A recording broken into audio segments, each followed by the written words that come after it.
আজকের নিউজটি সাজানো হয়েছে একটি ডিজিটাল বিয়ে নিয়ে। যে বিয়েটি হয় ভিডিও কলের মাধ্যমে, কিন্তু পরে স্ত্রীকে দেখে অস্বীকৃতি করেন বর। চলুন তাহলে জেনে আসি সেই বিস্তারিত বিয়ের খবর।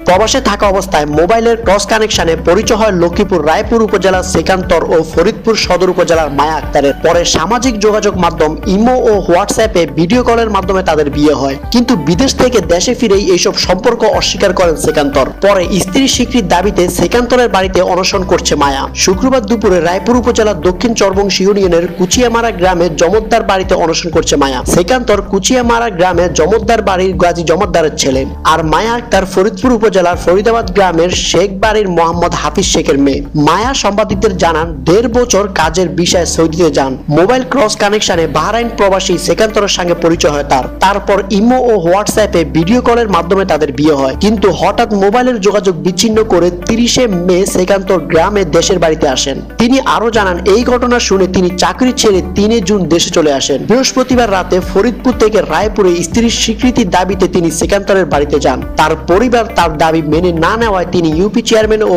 উপজেলা চেয়ারম্যানের কাছে বিচার দাবি করেন। পরে রাতে নিরাপত্তার কারণে মহিলা ইউপি সদস্য ফারবিন আক্তারের ঘরে আশ্রয় নেন তিনি। সেকান্তর তাকে স্ত্রীর স্বীকৃতি না দিলে আত্মহত্যার পথ বেছে নেবেন বলে হুমকি দেন মায়া। উপজেলা চেয়ারম্যান মাস্টার আলতাফ হোসেন হাওলাদার জানান, সেকান্তরের পরিবারকে 24 ঘন্টার মধ্যে মায়াকে মর্যাদা দিয়ে ঘরে তোলার নির্দেশনা দেওয়া হয়েছে। এদিকে সেকান্তর জমাদ্দারের পলাতক থাকায় তার বক্তব্য নেওয়া সম্ভব হয়নি। তাহলে আজ এ পর্যন্তই। ভিডিও সম্পর্কে কোনো মতামত থাকলে অবশ্যই কমেন্ট করে জানাবেন, আর এমন সব মজার নিউজ পেতে অবশ্যই আমাদের চ্যানেলটি সাবস্ক্রাইব করে রাখবেন। Video update journalist news desk.